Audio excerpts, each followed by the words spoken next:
Hello dear. आज हम लोग लॉगरिदम के बारे में जानेंगे। तो ये सीरीज जो है ये चल रहा है बेसिक मैथमेटिक्स फॉर फिजिक्स, मतलब फिजिक्स के प्रॉब्लम्स को सॉल्व करने के लिए जितना मैथमेटिक्स, जो फंडामेंटल मैथमेटिक्स या मैथमेटिकल टूल्स की जरूरत है उनके बारे में हम इस सीरीज में बात कर रहे हैं। तो आज के वीडियो में हम लोग लॉगरिदम पे बात करेंगे। तो सबसे पहला सवाल ये आता है कि लॉगरिदम एग्जैक्टली है क्या।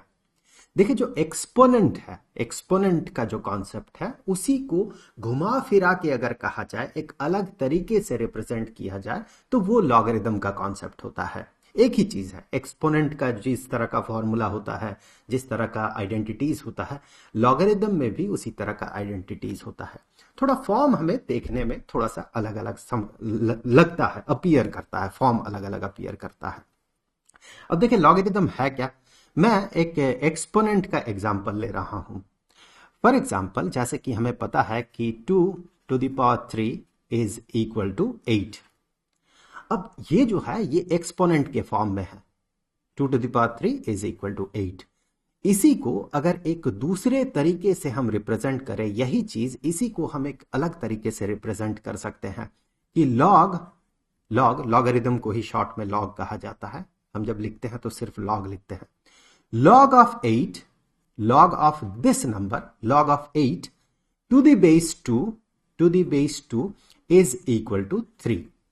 log of 8 to the base 2 is equal to 3। यहां पर 2 को थोड़ा नीचे लिखा जाता है। तो देखिए, इसका जो असली मतलब है आप इसे ऐसे भी देख सकते हैं कि 2 का कितना पावर 8 होता है।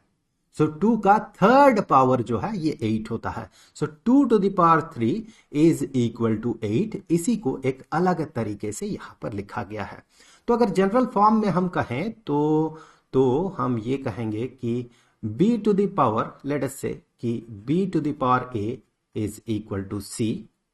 इसी को हम कुछ ऐसे लिख सकते हैं, लॉग के फॉर्म में कुछ ऐसे लिख सकते हैं कि log of c to the base b is equal to a। b to the power a is equal to c। हम इसे इस तरह से रिप्रेजेंट कर सकते हैं। यहां पर देखिए, ये जो c है, log of c, ये जो c है, इसे इस एक्सप्रेशन का, लॉगरिदमिक एक्सप्रेशन का आर्ग्यूमेंट कहा जाता है। So this is called argument. और यहां पर ये जो है, जो नीचे लिखा जाता है, इसे कहा जाता है बेस। सो बेस और आर्ग्यूमेंट लॉगरिदमिक एक्सप्रेशन में रहता है। तो बेस टू द पावर, इसका जो आंसर है इस एक्सप्रेशन का, base to the power that mean b to the power a is equal to argument.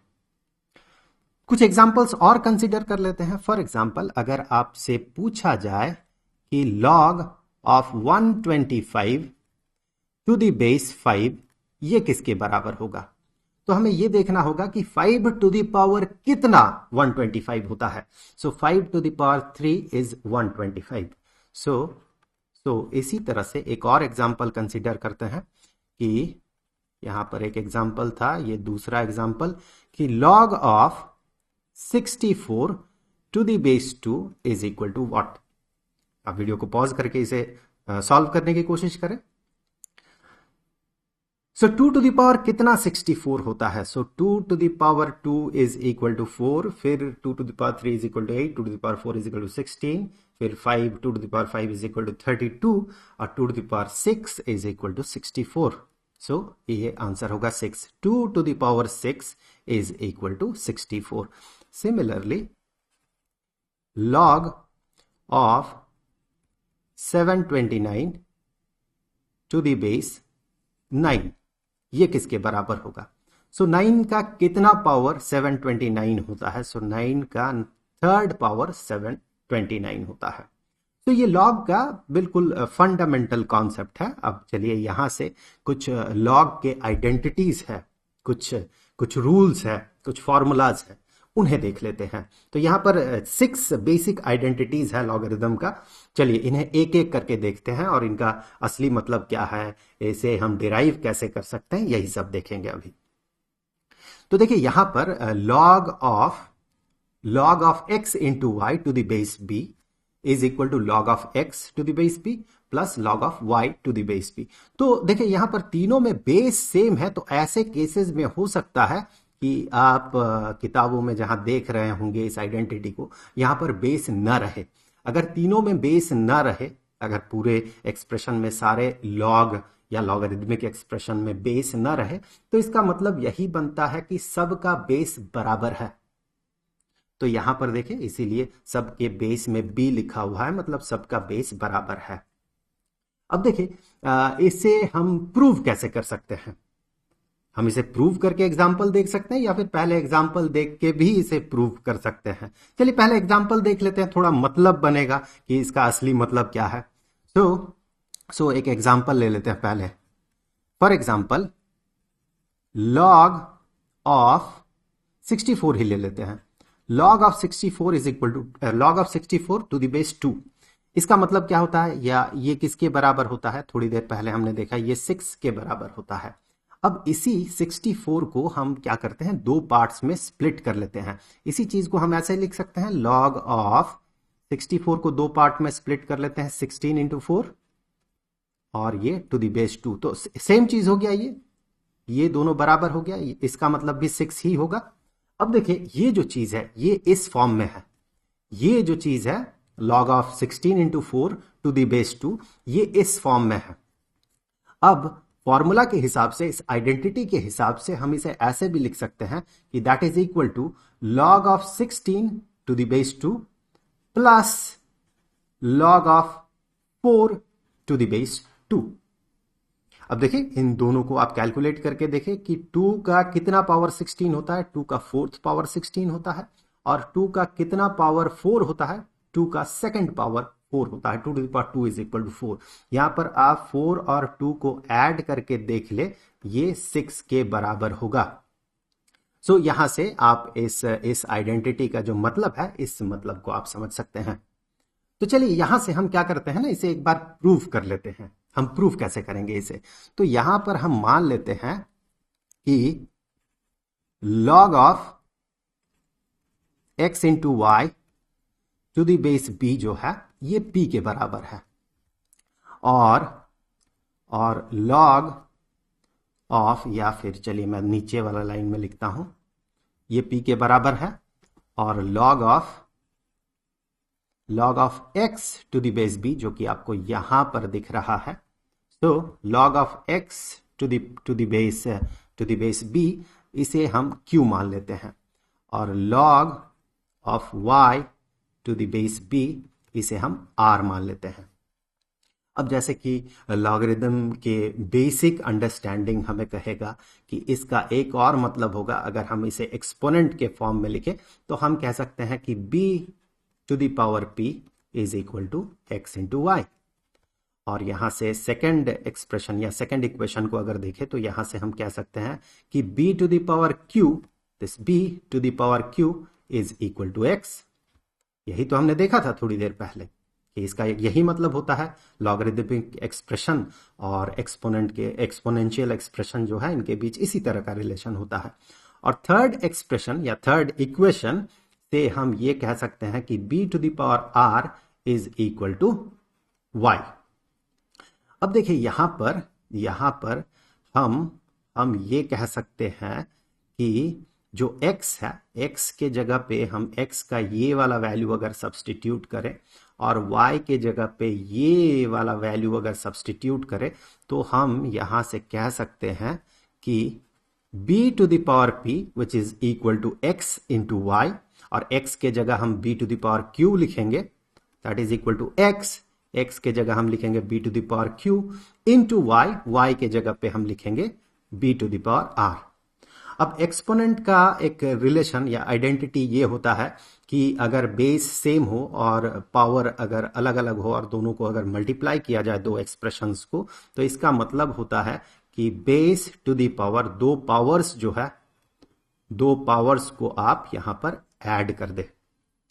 अब देखिए ये जो एक्सप्रेशन है अगर इस एक्सप्रेशन के बराबर है, दोनों में बेस बराबर है, पावर जो है एक में p है और दूसरे में q प्लस r है, तो इसका मतलब यही बनता है कि p is equal to q plus r। अब देखिए p का मतलब क्या है, p का मतलब है log ऑफ b या log of x into y to the base p, सो इसका मतलब ही यही है, p का मतलब है log of x into y to the base b, that is equal to q का मतलब होता है log of x to the base b, so log of x to the base b, और यहां पर r का जो मतलब है, r यहां से आप देखें r का मतलब होता है, या r किसके बराबर है, log of y to the base p। तो यहां पर आप इस पूरे एक्सप्रेशन को देखें तो आपको ये वाला आइडेंटिटी मिलेगा। तो इस तरह से हम इस आइडेंटिटी को प्रूव कर सकते हैं, और इसका एग्जांपल तो हमने पहले ही देख लिया। अब देखते हैं दूसरे वाले जो आइडेंटिटी है, उसी तरह का आइडेंटिटी है, यहां पर x इंटू वाई नहीं है, x डिवाइडेड बाई y है। तो यहां पर log of x minus log of y हो चुका है, ये जो कि पहले पिछले आइडेंटिटी में ये प्लस था, पिछले आइडेंटिटी में यहां पर प्लस था, अब इस वाले आइडेंटिटी में हमें यहां पर माइनस मिलेगा, यहां पर माइनस मिल रहा है। इसे भी आप इसी तरह से प्रूव कर सकते हैं। चलिए इस चीज को अगर हम मान लेते हैं p, इसे मान लेते हैं q, और इसे मान लेते हैं r, तो p हम कह सकते हैं कि b to the power p, इस एक्सप्रेशन से, इस रिलेशन से अगर ये p के बराबर हुआ तो इसका मतलब b to the power p is equal to x divided by y। उसी तरह से हम सेम तरीके से प्रूव कर सकते हैं। तो b to the power q is equal to x, इस दूसरे वाले से देखें, यहां से देखें, और b to the power r is equal to y। अब यहां पर x के जगह पे ये वाला वैल्यू पुट करें और y के जगह पे ये वाला वैल्यू अगर आप पुट करें तो आपको मिलेगा b to the power p is equal to b to the power q divided by b to the power r। और हमें पता है ऐसे सिचुएशन में ये बन जाएगा b to the power q minus r। तो यहां से हम कह सकते हैं कि बेस यहां पर और यहां पर सेम है, तो p is equal to q minus r। अब देखिए p का मतलब है ये वाला एक्सप्रेशन p है, this is p, so p is equal to q है ये वाला एक्सप्रेशन, और r है ये वाला expression, so p is equal to q minus r का मतलब होता है ये वाला आइडेंटिटी। तो इस तरह से हम इसे प्रूव कर सकते हैं। एक एग्जांपल देख लेते हैं। For example log of 9 to the base 3, हमें पता है दिस इज इक्वल टू 2।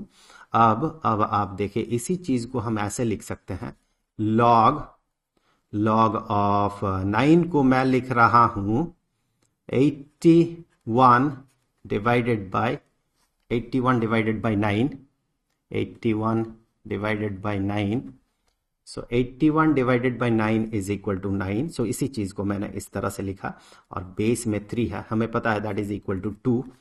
अब इसी चीज को अगर इस आइडेंटिटी को हम यूज करते हैं तो हम ये कहेंगे that is equal to log of 81 to the base 3 minus log of 9 to the base 3। अब आप इसे देखें, कैलकुलेट करें तो आप ये पाएंगे ये 4 के बराबर होगा, ये 2 के बराबर होगा, and 4 minus 2 is equal to this 2, क्योंकि इसका वैल्यू है 2, so 4 minus 2 is equal to 2। तो ये एक एग्जांपल हो गया।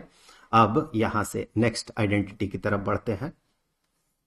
इस वाले आइडेंटिटी को अगर आप देखें तो इसके लिए जो पहला आइडेंटिटी है, पहला आइडेंटिटी को हम यूज करने वाले हैं। एक बार वापस से आप इस पहले आइडेंटिटी को देख ले। अब आते हैं इसमें। अगर इसे प्रूव करना हो, चलिए मैं पहले एक एग्जांपल ले लेता हूं, यहां पर सबसे अच्छा होगा कि log of 4 to the power 3 to the base 2। अब इसे अगर आप कैलकुलेट करें, इसका अगर आप मतलब देखें तो इसे कैलकुलेट करने से हमें मिलेगा that is equal to log of 64 to the base 2 and that is equal to 6। अब अगर हम इस वाले आइडेंटिटी को यूज करते हैं तो हम कहेंगे log of 4 to the power 3 to the base 2 is equal to, यहां पर देखिए ये जो पावर है ये मल्टीप्लाइड हो जाएगा, पावर यहां से निकल के यहां मल्टीप्लाइड हो जाएगा, यहां मल्टीप्लाई हो रहा है। तो इस तरह से इस आइडेंटिटी को यूज करके हम कह सकते हैं दैट इज इक्वल टू 3, ये जो पावर है 3 into log of 4 to the base 2। एक बार इसे कैलकुलेट कर लेते हैं। सो 3 इंटू अगर इसे कैलकुलेट करें log of 4 to the base 2, तो 2 का कितना पावर 4 होता है, तो 2 का सेकेंड पावर जो है 2 टू द पावर 2 ये 4 होता है, and 3 into 2 is equal to 6। इसे डायरेक्टली हमने जब कैलकुलेट किया था तो 6 आया, इस आइडेंटिटी को यूज हमने किया तो भी 6 आया। सो यहां से हम कह सकते हैं कि this thing is same as this thing, ये दोनों जो है एक दूसरे के साथ बराबर है, और ये आइडेंटिटी जो है यही इंडिकेट कर रहा है। अब इसे प्रूव हम कैसे करेंगे? सो हम इसे ऐसे प्रूव कर सकते हैं कि log of x to the power n to the base b, इसे हम ऐसे लिख सकते हैं कि log of x to the power n का मतलब होता है x into x into x, इस तरह से मल्टीप्लाई करते हुए n टाइम्स, और यहां बेस में b है। सो n टाइम्स, x को n टाइम्स मल्टीप्लाई करते हैं तो इसका मतलब होता है x to the power n। अब देखिए, अगर पहले वाले आइडेंटिटी को हम यूज करते हैं, इस वाले आइडेंटिटी को यूज करते हैं कि log ऑफ अगर दो नंबर मल्टीप्लाइड हो और बेस में कुछ रहे, so that is equal to log of first number plus log of second number. यहां पर अगर 3 4 5 नंबर्स रहे तो भी हम इस तरह का फॉर्मूला लगा सकते हैं, x into y into z अगर होता बेस में b, तो इसे हम कहते हैं log ऑफ x, बेस लगा दे, अगर बेस नहीं लगाते हैं तो भी चलेगा क्योंकि सारे के बेस सेम है, और यहां पर plus log of z to the base b। सो हम ऐसे भी दो से ज्यादा नंबर रहे तो भी इसी लॉजिक को हम अप्लाई कर सकते हैं। सो यही लॉजिक यहां पर हम अप्लाई करेंगे। So that is equal to log of x to the base b plus log of x to the base b, ये वाला x सेकंड जो हमने यहां पर एक्सप्रेशन लिखा, पहला एक्सप्रेशन में ये वाला x, plus log of x to the base b, ये वाला x जो है उसके लिए। इसी तरह से हम कितना बार हमें जोड़ना होगा, n टाइम्स जोड़ना होगा। अगर एक ही सेम एक्सप्रेशन को हम n टाइम्स जोड़ते हैं तो इसी का मतलब होता है n into that expression, n into log of x to the base b। तो यहां पर देखिए ये जो है ये इसके बराबर हो गया। हमने एग्जाम्पल तो पहले यहां पर कंसीडर कर लिया था, अब यहां से आगे बढ़ते हैं और ये वाला जो आइडेंटिटी है इसे देखते हैं। यहां गौर से देखिए क्या हो रहा कि log of a to the base b is equal to 1 divided by log of b to the base a। इसका एक एग्जाम्पल ले लेते हैं। चलिए, एग्जाम्पल नहीं, हम एग्जाम्पल के साथ इसे प्रूफ भी कर सकते हैं डायरेक्टली। तो चलिए यहां से हम क्या करते हैं, हमें पता है कि 2 to the power 3 is equal to 8। So इसे लॉगरिदमिक एक्सप्रेशन में अगर आप लिखे तो आप कहेंगे, हम कहेंगे ये होगा log of 8 to the base 2 is equal to 3।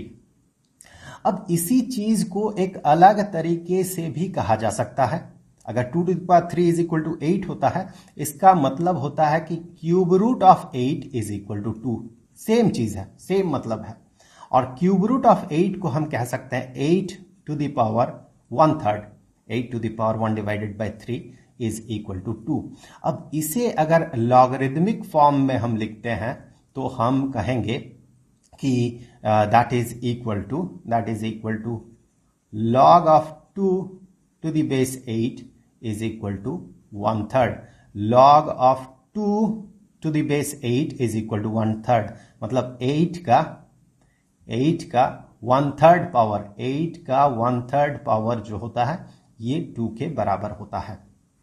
सो यहां से ये क्लियर है, देखिए ये 3 और ये 1/3 एक दूसरे का रेसिप्रोकल हो गया, मतलब ये जो एक्सप्रेशन है इस एक्सप्रेशन का रेसिप्रोकल होगा।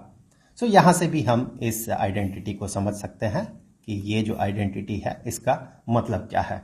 अब चलते हैं अगले आइडेंटिटी की तरफ। यहां पर ये वाला जो आइडेंटिटी है ये कह रहा है कि log of a to the base b is equal to एक इंटरमीडिएट टर्म यहां पर हमें इंट्रोड्यूस करना होगा c। So that is equal to log of that intermediate term to the base, यहां पर जो बेस था टू द बेस वही बेस, इनटू log ऑफ ये वाला a टू द बेस वही इंटरमीडिएट टर्म। अब यहां पर हम एक एग्जाम्पल ले लेते हैं, एग्जाम्पल से समझते चलिए कि log of 64 to the base 2 that is equal to, एक इंटरमीडिएट टर्म हम कंसिडर कर लेते हैं 8, so log of 8 to the base 2 into log of 64, ये वाला 64 to the base intermediate term. अब देखिए यहां पर आर्ग्यूमेंट में इंटरमीडिएट टर्म है, सो दूसरे एक्सप्रेशन के बेस में वही इंटरमीडिएट टर्म है, और यहां पर ये 2 आपको इस जगह पे दिख रहा है और 64 आपको यहां पर दिख रहा है, और ये जो इंटरमीडिएट टर्म है एक के आर्ग्यूमेंट में है तो दूसरे के बेस में है।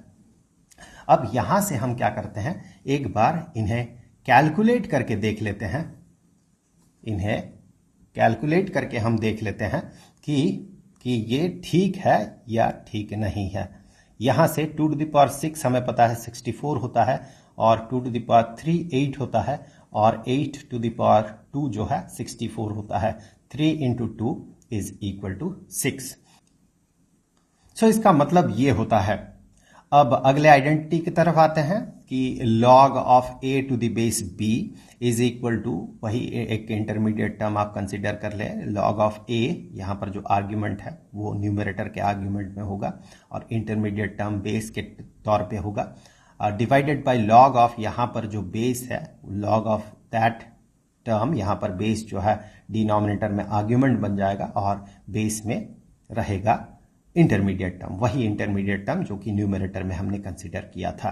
तो एक बार इसका मतलब हम देख लेते हैं, एक एग्जांपल से इसका मतलब देख लेते हैं कि log of 64 to the base 4 that is equal to, इसे हम ऐसे कह सकते हैं कि log of 64 to the base, एक इंटरमीडिएट टर्म कंसीडर कर लेते हैं 2, डिवाइडेड बाय log of 4, यहां पर ये जो बेस में 4 है वो आर्ग्यूमेंट में आ जाएगा डिनोमिनेटर के एक्सप्रेशन के, और टू द बेस वही सेम यहां पर इंटरमीडिएट टर्म जो हमने कंसीडर किया था। सो यहां से देखिए अगर आप इसे इवेल्युएट करेंगे तो आपको मिलेगा 3, because 4 to the power 3 is equal to 64, और इसे अगर आप कैलकुलेट करें तो ये 6 बनेगा, 2 to the power 6 is equal to 64, और यहां पर 2 टू द पावर 4, माफ कीजिएगा 2 to the power 2 is equal to 4, so 2 to the power 2, यहां पर ये 2 बन जाएगा डिनोमिनेटर, और 6 divided by 2 is equal to 3, ये 3 और ये 3। सो ये दोनों जो है, ये एक्सप्रेशन और ये वाला एक्सप्रेशन जो है एक ही चीज को रिप्रेजेंट कर रहा है। तो क्या हम इसे प्रूव कर सकते हैं? लेट्स से देख लेते हैं, पिछला आइडेंटिटी को हम यूज कर सकते हैं यहां पर। सो पिछले आइडेंटिटी को अगर हम यूज करें तो हम कहेंगे log of a to the base b is equal to, एक इंटरमीडिएट टर्म c कंसिडर कर लेते हैं, so log of c to the base b into log of a to the base c। देखिए यही वाला आइडेंटिटी जो है इसे हमने यहां पर यूज किया है। अब जो है आप देखिए ये वाला एक्सप्रेशन जो है, ये वाला एक्सप्रेशन आपको न्यूमरेटर में दिख रहा है, लेकिन डिनोमिनेटर वाला एक्सप्रेशन जो है यहां पर देखिए ये न्यूमरेटर में ही है, मल्टीप्लाइड है डायरेक्टली, लेकिन यहां पर बेस और आर्ग्यूमेंट जो है इंटरचेंजेबली यूज हुआ है। बेस के जगह आर्ग्यूमेंट के जगह बेस है। तो हमने थोड़ी देर पहले एक आइडेंटिटी देखा था कि log of b to the base a is equal to 1 divided by log of a to the base b। इसी तरह का आइडेंटिटी देखा था। हो सकता है यहां पर b था, यहां पर a था, और यहां डिनोमिनेटर में बेस में a और आर्ग्यूमेंट में b था, मतलब बराबर है, मतलब वही है। सो इस वाले आइडेंटिटी को अगर हम यूज करें, यहां पर अप्लाई करें, तो हम इसी को, पहले एक्सप्रेशन को कह सकते हैं कि log of b to the base c, और इनटू ये वाला एक्सप्रेशन जो है log of a to the base c। अब देखिए इन दोनों को मल्टीप्लाई करें, आपको ये वाला एक्सप्रेशन मिलेगा। सो इस तरह से हम इसे प्रूव कर सकते हैं। सो ये लॉगरिथम से रिलेटेड कुछ आइडेंटिटीज थे, कुछ इंपॉर्टेंट आइडेंटिटीज। अब देखिए यहां पर एक टर्म आता है, एक कॉन्सेप्ट आता है नेचुरल लॉगरिथम का। नेचुरल लॉगरिथम को समझने के लिए हमें सबसे पहले एक नंबर के बारे में जानना होगा, which is Euler's number. Euler's number जो है इसे ई से रिप्रेजेंट किया जाता है, स्मॉल लेटर ई से, और इस ई का जो वैल्यू निकल के आता है that is nearly equal to, अगर हम राउंड ऑफ करके लिखें so that is equal to 2.7183 and so on. ये एक इरेशनल नंबर होता है। सो इसे राउंड ऑफ करके हम इस तरह से लिख सकते हैं। अब इस ई का कुछ इंपॉर्टेंट प्रॉपर्टीज होते हैं। उनमें से एक बहुत ही इंपॉर्टेंट प्रॉपर्टी ये है कि अगर हम e to the power x को ग्राफ में प्लॉट करें तो यहां पर देखिए ये जो हॉरिजॉन्टल एक्सिस है, ये हॉरिजॉन्टल एक्सिस जो है, ये हॉरिजॉन्टल एक्सिस ये इंडिकेट कर रहा है, लेट से ये x को रिप्रेजेंट कर रहा है, और वर्टिकल एक्सिस जो है ये e to the power x को रिप्रेजेंट कर रहा है। तो आप देखिए जब x का वैल्यू यहां पर 1 है उस समय यहां पर ग्राफ में जो वैल्यू निकल के आ रहा है वो वैल्यू यहां पर लगभग आप समझ सकते हैं ये 2.7183 के आसपास है। दैट मीन ये e टू द पावर 1 है। और जब x का वैल्यू यहां पर 2 है तो सीधा आप ऊपर चढ़ जाएं, यहां पर जो वैल्यू है that value is nearly e to the power 2। So ये जो ग्राफ है ये ग्राफ इंडिकेट कर रहा है e to the power x को। वर्टिकल एक्सिस में e to the power x है और हॉरिजॉन्टल एक्सिस में x है। सो ये ग्राफ रिप्रेजेंट कर रहा है e to the power x को। अब देखिए अगर किसी भी जगह पे हम इस ग्राफ का रेट ऑफ चेंज पता करें, देखिए ग्राफ जो है ये कंटिन्यूअसली चेंज कर रहा है। यहां पर ये धीरे धीरे बढ़ रहा, धीरे धीरे बढ़ रहा, धीरे धीरे यहां पर धीरे धीरे स्पीड बढ़ रहा है। इसका बढ़ने का जो टेंडेंसी है वो बढ़ रहा है, यहां पर बड़े तेजी से ये बढ़ रहा है। सो अगर रेट ऑफ चेंज को देखें तो रेट ऑफ चेंज हर जगह पे अलग है। यहां पर रेट ऑफ चेंज बड़ा धीमे धीमे ये ऊपर की तरफ चढ़ रहा है, रेट ऑफ चेंज कम है। यहां पर फिर थोड़ा सा इसका बढ़ने का रेट बढ़ा, सो रेट ऑफ चेंज इसका बढ़ गया, फिर इस तरह से काफी तेजी से ये बढ़ रहा है।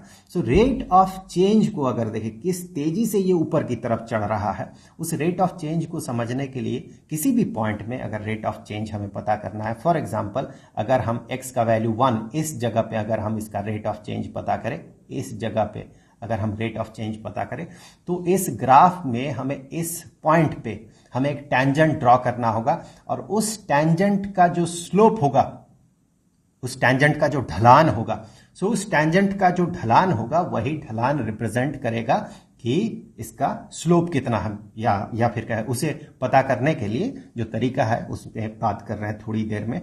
सो सबसे पहले तो वो जो टैंजेंट है उस टैंजेंट को हम ड्रॉ कर लेते हैं। सो ये टैंजेंट रिप्रेजेंट कर रहा है कि यहां पर इसका रेट ऑफ चेंज इस पॉइंट में जब x का वैल्यू 1 है उस पॉइंट में यहां पर इस ग्राफ का रेट ऑफ चेंज कितना है। अब रेट ऑफ चेंज इस टैंजेंट का जो स्लोप है उसे अगर हमें पता करना है तो हमें सीधा यहां से वर्टिकली डाउनवर्ड जाना होगा हॉरिजॉन्टल एक्सिस तक, और यहां से आप इसे मिला दे तो एक ट्राइंगल आपको मिलेगा। सो रेट ऑफ चेंज पता करना होगा अगर इस टैंजेंट का, तो हम कहेंगे इस ट्राइंगल में जो परपेंडिकुलर है, ये परपेंडिकुलर का जो वैल्यू है यहां से लेके यहां तक, ये परपेंडिकुलर जो है which is e to the power 1 that is equal to e to the power 1, और यहां पर ये जो बेस है इस ट्रायंगल का दैट इज 1। यहां पर आप देखें ये 0 को क्रॉस कर रहा है और यहां 1 है, ये x का वैल्यू 1 है और यहां पर x का वैल्यू 0 है। सो ये जो लेंथ है, जो बेस है ट्रायंगल का, that base is equal to 1। तो हम यहां से कह सकते हैं कि at x is equal to 1 जो स्लोप है इस ग्राफ का, जो स्लोप है जो कि उस पॉइंट में जो टैंजेंट है उस टैंजेंट के स्लोप के बराबर होगा। Slope is equal to e to the power 1, क्योंकि e to the power 1 divided by 1, e to the power 1 divided by 1 ये स्लोप को इंडिकेट करता है। एक टैंजेंट का स्लोप या एक स्ट्रेट लाइन का स्लोप का मतलब यही होता है कि उसके किसी एक पॉइंट से आप वर्टिकली डाउनवर्ड जाएं और किसी दूसरे पॉइंट से आप वर्टिकली हॉरिजॉन्टली जाएं। वो दोनों जहां पर मीट करेगा, इस जगह पे वो मीट कर रहा, तो वो एक ट्राइंगल को फॉर्म कर रहा है। उस ट्राइंगल का परपेंडिकुलर डिवाइडेड बाय बेस ये बराबर होता है उसके स्लोप के, क्योंकि वो जितना स्लैंट होगा या जितना स्लोप उसका ज्यादा होगा, ये वाला वैल्यू जो है ये वाला value e to the power x divided by 1, that mean उस ट्राइंगल का परपेंडिकुलर डिवाइडेड बाय बेस, उसका वैल्यू उतना बड़ा होगा। इसका आप स्लोप घटाते जाएं, आप देखें परपेंडिकुलर डिवाइडेड बाय बेस, इसका वैल्यू घटते जाएगा। जितना स्लोप घटेगा, जितना स्लोप घट रहा है परपेंडिकुलर डिवाइडेड बाय बेस, इसका वैल्यू उतना घटते जाएगा। सो ये जो है ये इंडिकेट करता है इसके स्लोप को। So that is equal to e to the power 1।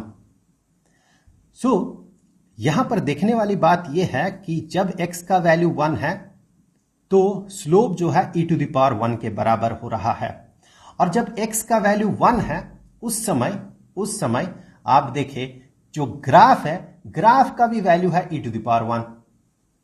Graph का इटसेल्फ जो वैल्यू है, जब x का वैल्यू 1 हो रहा है, ग्राफ में जो वैल्यू बन रहा है, ग्राफ का जो वैल्यू है, दैट मीन जो वर्टिकल वैल्यू है, वर्टिकल एक्सिस में जो वैल्यू है, that is equal to e to the power 1। और उस जगह पे जो स्लोप बन रहा है, उस स्लोप का भी वैल्यू है e टू द पावर 1। अब यहां से इसी लॉजिक को, अगर इसी लॉजिक से हम आगे बढ़ते हैं और एट x इक्वल टू 2, यहां पर अगर हम देखें कि यहां पर स्लोप कितना है, तो भी हम वही चीज पाएंगे। क्योंकि आप गौर से देखें, जब भी स्लोप, किसी भी पॉइंट से स्लोप जब बन रहा है, उस पॉइंट का जो हॉरिजॉन्टल वैल्यू है उसके ठीक एक घर पीछे से ये जो टैंजेंट है, ये टैंजेंट उसे जो हॉरिजॉन्टल एक्सिस है, उस हॉरिजॉन्टल एक्सिस को क्रॉस कर रहा है। इसका मतलब यही बनेगा कि जब भी हम इसके स्लोप को पता करेंगे तो यहां से जो ट्राइंगल ड्रॉ करेंगे तो उसका जो परपेंडिकुलर होगा, वो परपेंडिकुलर तो इस पॉइंट के वैल्यू के बराबर ही होगा, दैट मीन इस केस में ये e टू द पावर 2 ही होगा। लेकिन बेस जो है, ये बेस हमेशा 1 होगा। इसका मतलब ये बन रहा है यहां पर कि अगर हम कहें एट x इक्वल्स टू, अगर स्लोप हम देखें, so slope is equal to जो एट x इक्वल्स 2 में जो y वैल्यू है या जो वर्टिकल वैल्यू है, that vertical value is e to the power 2 itself. क्योंकि एट x इक्वल टू 2 जो वर्टिकल वैल्यू होगा इसका, या ग्राफ का जो वैल्यू होगा, वो e टू द पावर 2 है। डिवाइडेड बाय, जब स्लोप हम पता कर रहे हैं, डिवाइडेड बाय ये इस ट्राइंगल का जो बेस बन रहा, वो बेस हमेशा 1 बनेगा, तो यहां पर भी ये 1 बन रहा। So that is equal to e to the power 2। So अगर आप देखें कि x के किसी भी वैल्यू के लिए जो e टू द पावर वो वैल्यू बन रहा है, मतलब जो e का वही वाला x पावर बन रहा है, दैट इज इक्वल टू, उस बिल्कुल सेम होगा, उसके बराबर, कि उस पॉइंट से उस पॉइंट में जो रेट ऑफ चेंज है उसके बराबर होगा। सो ये ऑयलर्स नंबर का खास एक इंपॉर्टेंस है। ऑयलर्स नंबर का एक प्रॉपर्टी है कि जो ग्राफ का वैल्यू होगा, किसी भी पॉइंट में ग्राफ का जो वैल्यू होगा, उस जगह पे उसका रेट ऑफ चेंज भी उतना ही होगा। और जो नेचुरल ग्रोथ हम देखते हैं, किसी भी तरह का नेचुरल ग्रोथ, जैसे कि पॉपुलेशन ग्रोथ, वो डिपेंड करता है, उसका रेट ऑफ चेंज, पॉपुलेशन का रेट ऑफ चेंज डिपेंड करता है कि उस समय पॉपुलेशन कितना है, उस पे डिपेंड करता है। ऐसा नहीं है कि पॉपुलेशन अगर 1 लाख हुआ तो एक साल में अगर वो 1000 बढ़ रहा है तो 1 करोड़ पॉपुलेशन में भी 1000 बढ़ेगा, ऐसा नहीं है। पॉपुलेशन जितना ज्यादा होगा, पॉपुलेशन का ग्रोथ भी उसी रेट से बढ़ेगा। सो नेचुरल ग्रोथ जो है, वो नेचुरल ग्रोथ इस तरह का ग्रोथ होता है। इसीलिए ये जो नंबर है, ये नंबर नेचुरल लॉगरिथम में अपीयर करता है। सो ये e जो है, ये नेचुरल ग्रोथ के लिए यूज किया जाता है इस नंबर को। अब देखिए, नेचुरल लॉगरिथम का मतलब क्या होता है। नेचुरल लॉगरिथम का मतलब यही होता है कि किसी भी लॉगरिथमिक एक्सप्रेशन में अगर बेस में, लेट अस से log ऑफ a, अगर बेस में e रहे तो इसी को, ऑयलर्स नंबर अगर रहे तो इसी को हम कहते हैं नेचुरल लॉगरिथम, जिसे कि हम ln लिखते हैं, नेचुरल लॉगरिथम ऑफ a। सो log of a to the base e is called natural logarithm of a। So अगर यहां पर कहीं पर भी लिखा हुआ रहे कि ln 10, तो इसका मतलब होगा log, सो अगर ln 10 लिखा हुआ रहे तो फिर इसका मतलब होगा log of 10 to the base e। अब कुछ नंबर्स का हम देख लेते हैं नेचुरल लॉगरिथम। जैसे 2 का नेचुरल लॉगरिदम आपको यहां पर दिख रहा है, 3 के लिए यहां पर दिख रहा है, मतलब log of 3 to the base e is equal to 1.0986। इसे राउंड ऑफ किया गया है, इरेशनल नंबर है ये। अब natural logarithm of 5 is equal to 1.6094, इसे भी राउंड ऑफ किया गया है। And natural logarithm of 10 is nearly equal to 2.3026। यहां से अगर मैं एक सवाल आपसे पूछूं कि इस वैल्यू से और इस वैल्यू से क्या हम ln10 that mean natural logarithm of 10 को पता कर सकते हैं? मान ले ये वैल्यू गिवन है और ये वैल्यू गिवन है, क्या हम नेचुरल लॉगरिदम ऑफ 10 पता कर सकते हैं? Let's see. हमें पता करना है log of 10 to the base e and इसी को हम ln10 लिखते हैं। सो नेचुरल लॉगरिदम ऑफ 10, इसे हम ऐसे लिख सकते हैं, नेचुरल लॉगरिदम ऑफ 5 इंटू 2। आप याद कीजिए उस आइडेंटिटी को कि log of x into y is equal to log of x plus log of y। अब हर एक में बेस सेम होना होगा, तो यहां पर भी जो log होगा वो भी नेचुरल लॉगरिदम होगा। So natural logarithm of 5 plus natural logarithm of 2, इस वाला आइडेंटिटी को हम यूज कर सकते हैं, जो हमने सबसे पहले देखा था, पहला आइडेंटिटी जो देखा था। अब देखिए ln5 natural logarithm of 5 is 1.6094 और नेचुरल लॉगरिदम ऑफ 2 इज 0.6931।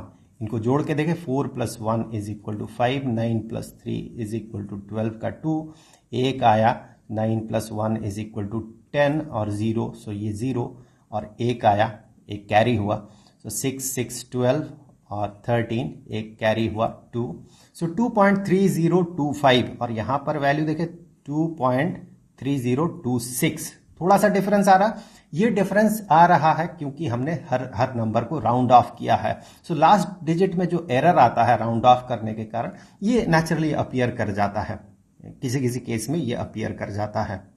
आधे केसेस ऐसे होंगे जहां पर ये एरर अपीयर करेगा क्योंकि हमने राउंड ऑफ किया है। और भी बहुत सारे डिजिट अगर हम कंसीडर करते तो फिर हम इस नंबर के बराबर हम पहुंच जाते।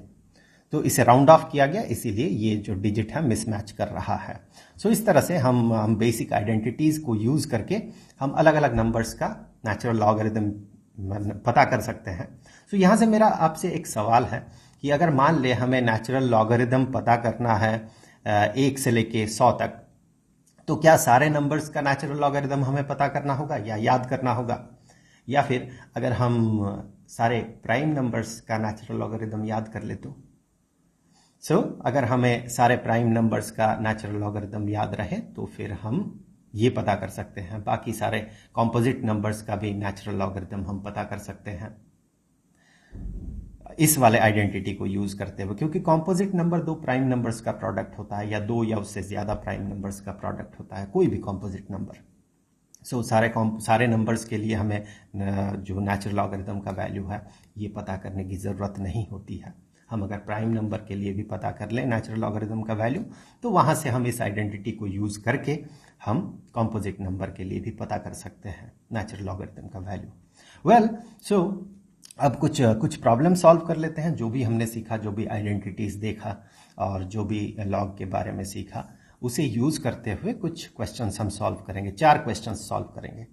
तो यहां से देखिए, हमें x का वैल्यू पता करना है। ये वाला इक्वेशन जो है ये गिवन है, log of x + 2 to the base 6 is equal to 2। आप वीडियो को पॉज कर ले और एक बार कोशिश करें।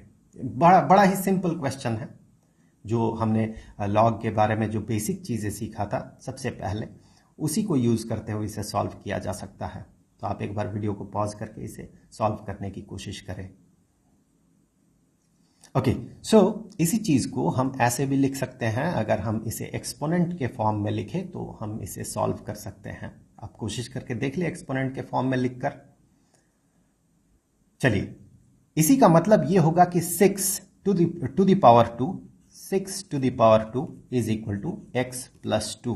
बिल्कुल बेसिक अंडरस्टैंडिंग ऑफ लॉगरिदम। इसका मतलब होगा 36 इज इक्वल टू x + 2। हम कह सकते हैं x is equal to 36 - 2 is 34। अब सेकंड क्वेश्चन की तरफ आते हैं। यहां पर हमें x फिर से पता करना होगा और गिवन है ये वाला जो एक्सप्रेशन है, ये एक्सप्रेशन गिवन है या इक्वेशन गिवन है, log of x minus 1 to the base 5 plus log of x plus 1 to the base 5 is equal to log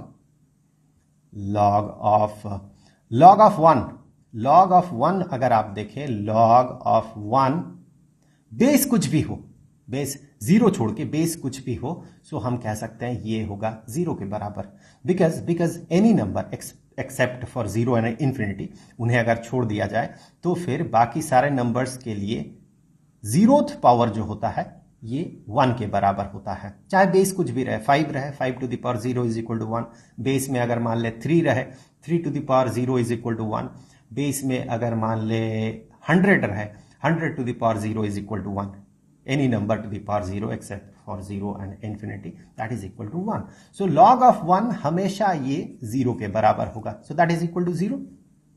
अब इसी चीज को हम ऐसे लिख सकते हैं कि log ऑफ, यहां पर देखिए ये एडेड है, सो एडेड है तो होगा ये कि x minus 1 into x plus 1, जो हमने आइडेंटिटी सीखा था, पहला आइडेंटिटी जो सीखा था, और बेस है 5, दोनों में बेस सेम है, सो ये वाला आइडेंटिटी हम यूज कर सकते हैं। इन दोनों को हम मल्टीप्लाई कर सकते हैं ब्रैकेट के अंदर, so that is equal to 0।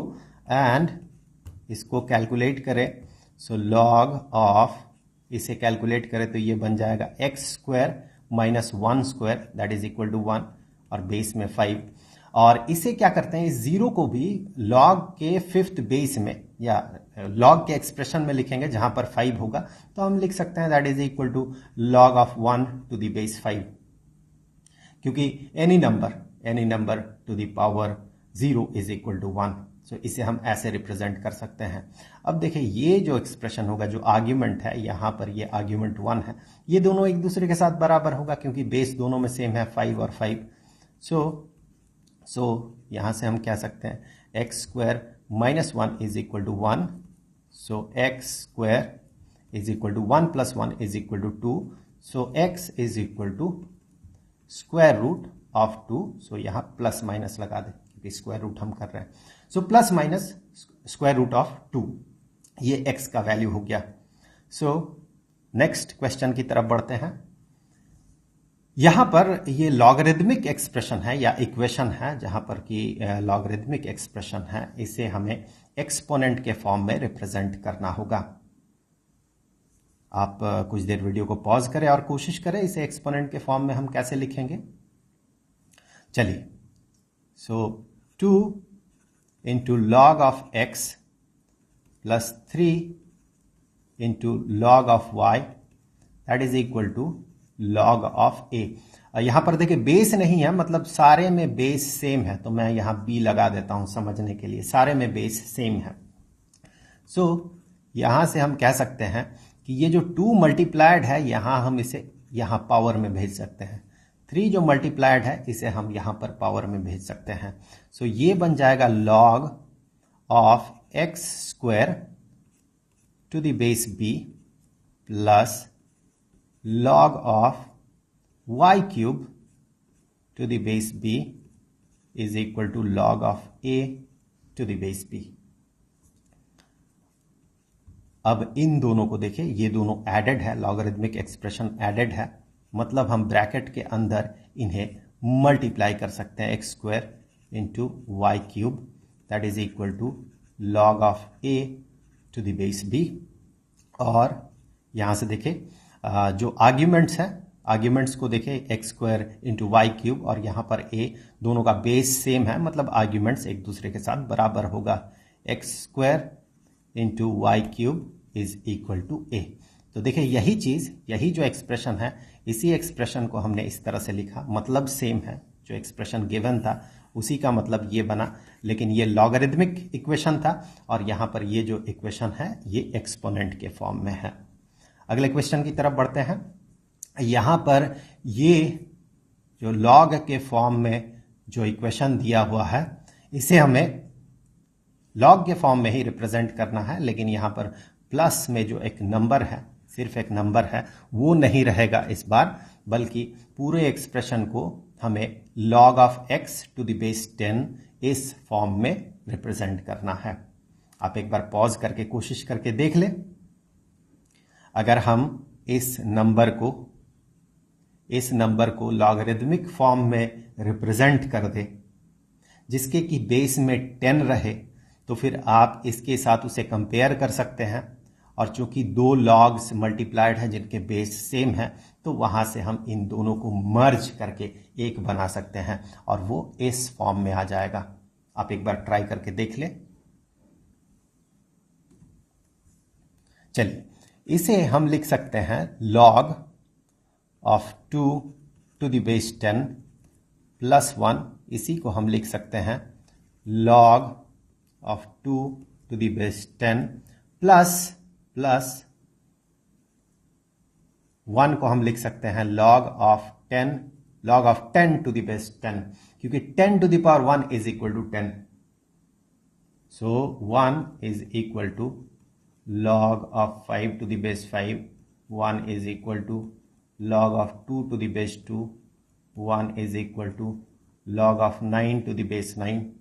अगर बेस और आर्ग्यूमेंट में सेम नंबर रहे तो वो जो लॉगरिदमिक वैल्यू होगा, लॉगरिदमिक एक्सप्रेशन का वैल्यू होगा, वो 1 के बराबर होगा, क्योंकि 10 to the power 1 is equal to 10, so this expression is equal to 1।